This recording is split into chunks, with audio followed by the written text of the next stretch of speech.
All right, everyone. So next up, we've got Will Cook from New York. He's with us this evening. We're going to do an image breakdown with him. So Will, with that, tell us a little bit about yourself. Give us a little introduction. Okay. Well, first I want to give a shout out to you, Jason Page and Jason Rinehart for being amazing ambassadors to the light painting community. So thank you. Thank you. I appreciate that. Thank you. So I'm from Mount Kisco, New York. By trade, I'm a psychotherapist. That's my main gig. I'm actually reporting out of my office right now. I do photography on the side professionally, and I was doing all different kinds of photography, but now I'm focusing more on light painting and fine art.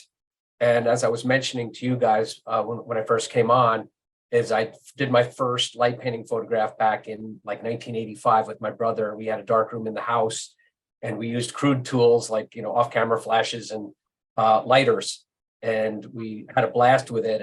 And so that was where it started. And then I, got into digital later on, obviously. That's what's pretty cool. So we've got you. Would you say your profession is psycho? What? A psychotherapist. So when I heard what they were saying about anxiety.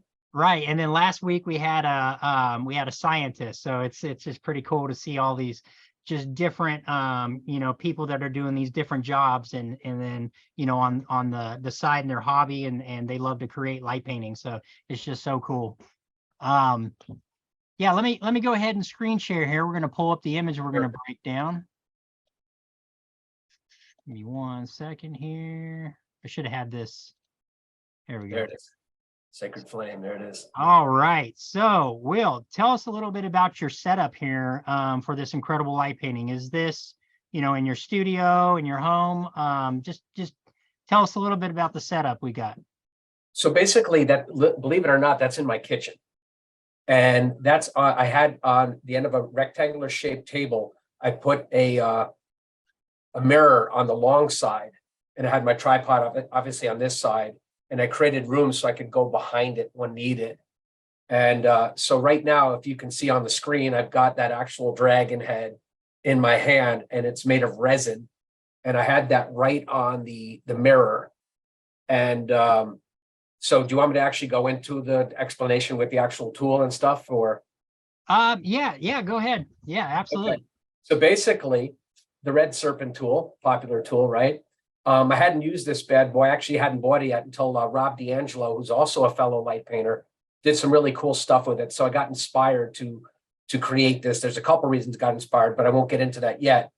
But anyway, so I took this red serpent tool, Plexi tool, and I put it on strobe mode with this Olight flashlight connected to a universal connector.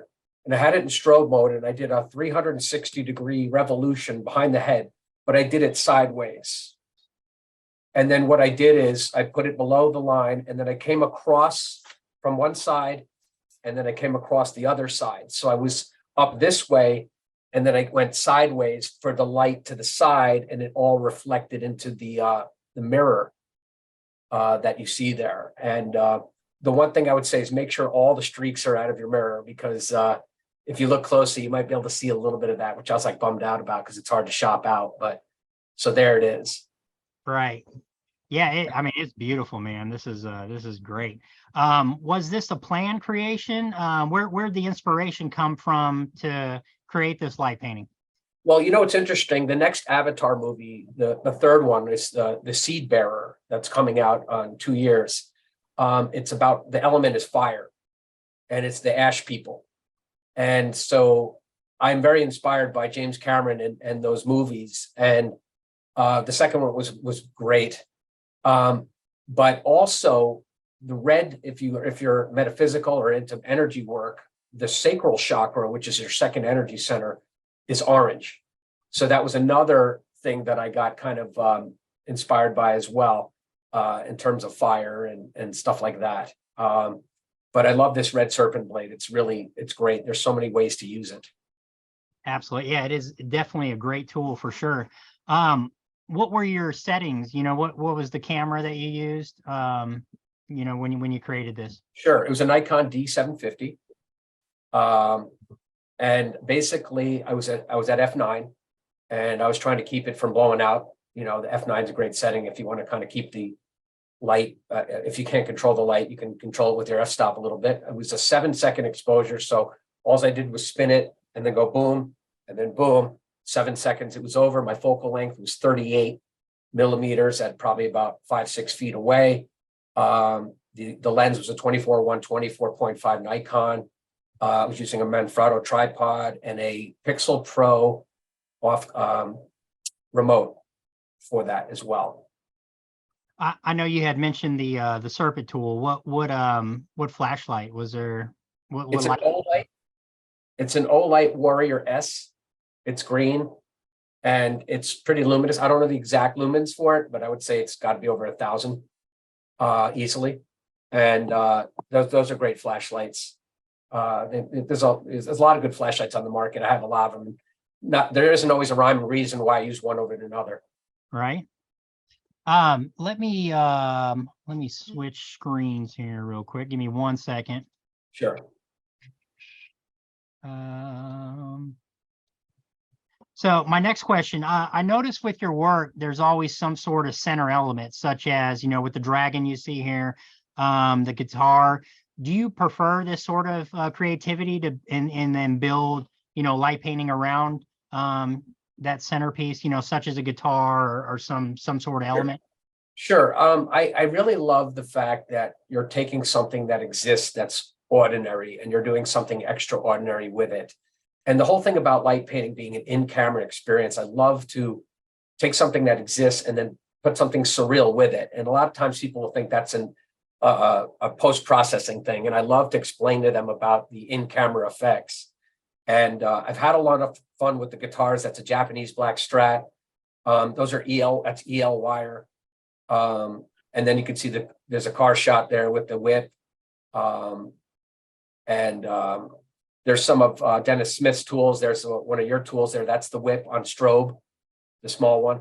That's a great effect. I love that effect there. So, and I use the hood for the effect, the red under the car. So that it's you're taking something and you're making it look a little bit unusual. But I also like to go into locations, if you see here as well. And I love to I'll be driving and I'll see a tree that's big and gnarly, and I'm like, okay, I'm going to backlight that, or I'm going to do this, I'm going to do something. And I just get pulled. There's just something in me that gets pulled. And it's like an annoying 8-year-old because it will not stop bugging me until I actually do it. Right. It's like it'll be in my head all day, like, just go and shoot it. Well, it's going to rain. No, shut up, go do it. Right. And I just find it obsessive at times. Like I can't, if I see you guys do something special, then I get fired up and I'm just like, oh, I see how I'm going to do that a little differently. And I get inspired and then I get excited, almost manic-y in a way. Like it just fills me up. It's interesting you say that, so 20 Cent, like when we did that interview with him, he said something to the effect, two minds are better than one. One thing I love about light painting is to be able to, and I think that's why we share so much, is because we're putting our minds together and it's evolving from there and into different avenues and different elements of light painting. So just to hit on what you were saying right there. Yeah. What is your favorite light painting brush tool that you've used, and why is that? That's a tough one, as the other guy was saying, the other gentleman. It depends on what I'm doing. I love the fiber optic brushes because they're so versatile. Like you can do portraits with them. You could do the work like with the objects. I love the glitter sticks. Is that what they're called? Yeah. Yeah. For orbs. Those are great for orbs. If you want to create an alien orb or some kind of atomic orb. I love the whip. The whip's great. I love also the adjunct work you can do with the color hoods and the filters. Because you can take ordinary work and make these incredible colors and they're precise, especially the hoods are precise. And you can also keep the light from being seen by the camera because the hood, it keeps the source protected in a way from creating those streaks. So I just love, I love the blades. These blades are amazing. They're good in or out of strobe mode. There was a guitar shot I had showed just before that, or you saw on the screen, that was in strobe.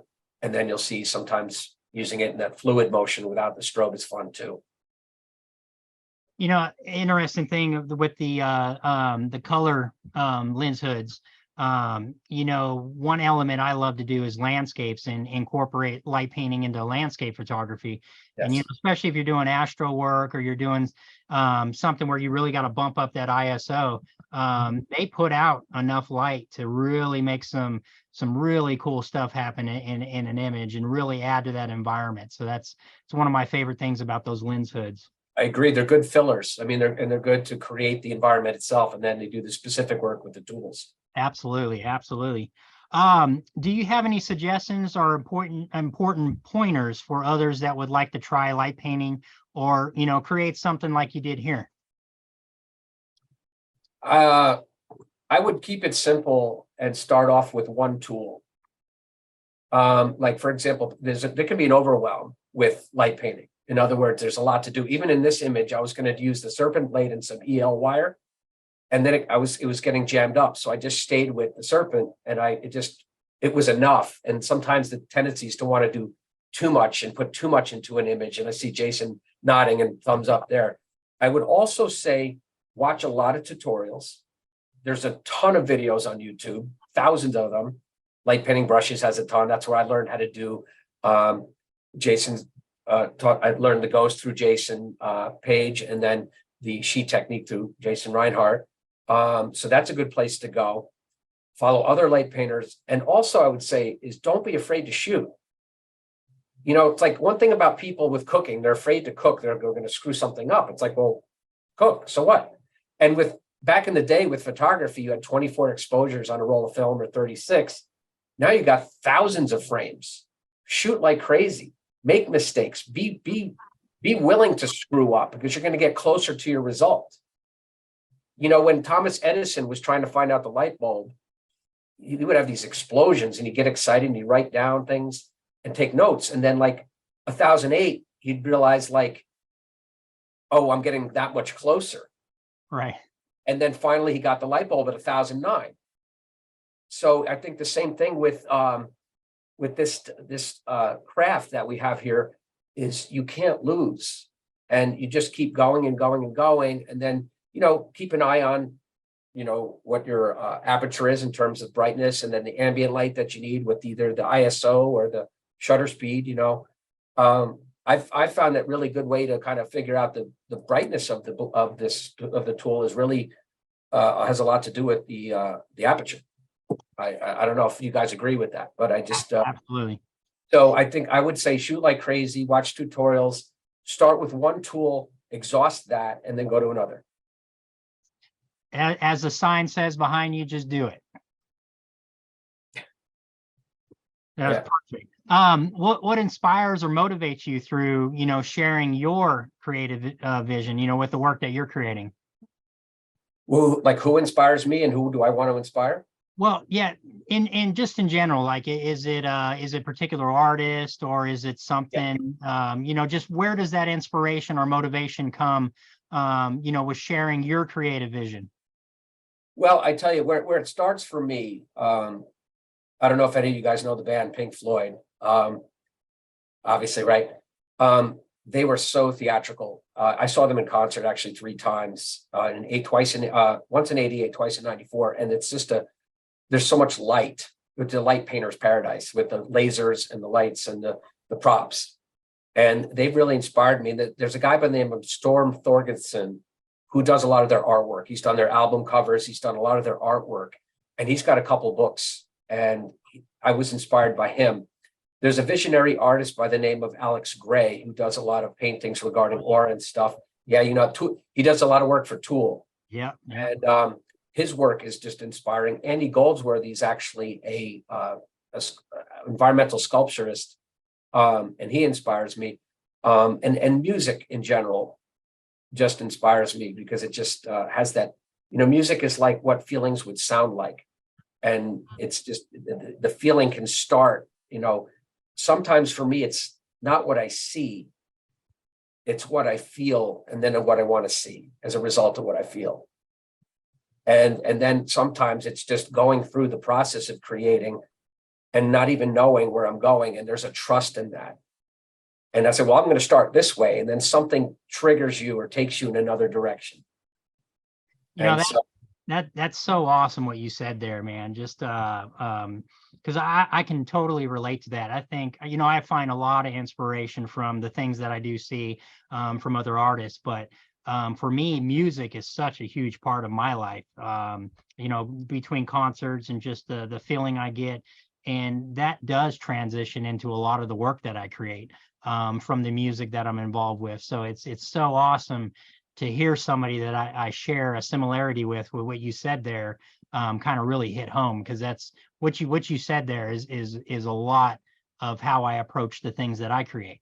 So that's really neat to hear that. yeah, because sometimes it's precognition. It comes to you and you just kind of feel it. And then you're also guided. Like, I just know I'm going to go to the river, and I don't know why I'm going to the river, but I know I'm supposed to go there. And I find out when I get there.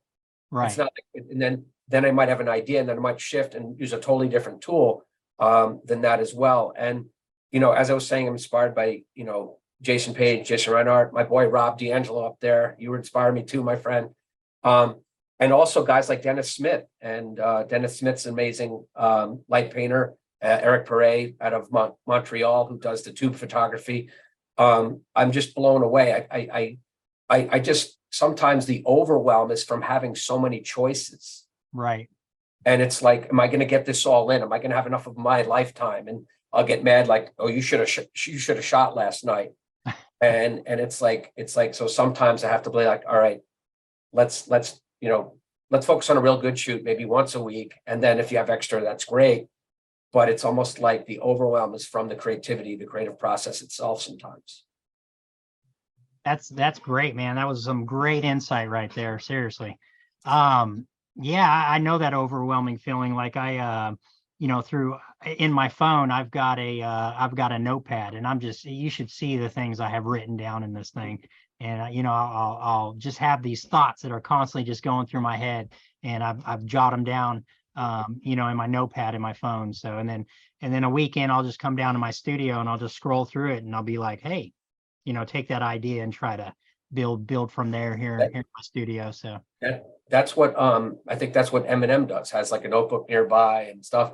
Some people keep it in their car, or you know, whatever that is. It's whatever a person's process is. But I think it's a way of also remembering, because I don't know if you guys, with this happens with you, but I'll have 20 ideas, but then they're gone. right. And like, oh shoot, where did that go? And it might be just to jot down a couple ideas just to trigger the memory. Because otherwise sometimes it goes into that place and you, darn, what was that idea I had? And then it's out. Yeah, definitely encourage anybody to do that. Just try it sometime. Just jot stuff down, and you know, because sometimes we get so much in our head. It's nice sometimes just to jot it down and be able to go back and reflect on it. And you never know at that time what that can transpire. You know, from rereading that at a time when you're feeling inspired and creative. So definitely highly recommend that to anybody.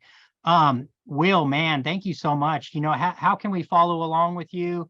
What's the best way? Instagram, Facebook, you got a website? I would say the best way that's most current would be, you know, Will Cook Photography on Instagram. And you could also follow me at willcookphotography.com. But I would say Instagram would probably be the best place. All right. Yeah. And if no one knows that, let me close that out right here. But yeah, here's his Instagram right here. So if you guys want to follow along, does absolutely beautiful work. Not only that, I've had the pleasure of knowing Will for a while through our interactions here on Facebook. And I want to say it's always been a pleasure, just the conversations we've had, the interactions we've had. So I appreciate you, man. And thank you so much for You being here guys. this evening. Thank you for having me. It means a lot. Absolutely. Does anybody have any questions for Will? I don't know if anybody wants to chime in or throw something in the chat there. If not, we can move on to Mr. Johnny. I just want to say thank you so much for that, Will. That was really something very inspirational for me to hear, and at a time I needed to hear it. So thank you. Oh, you're very welcome. Yeah, great stuff. Thanks again, Will.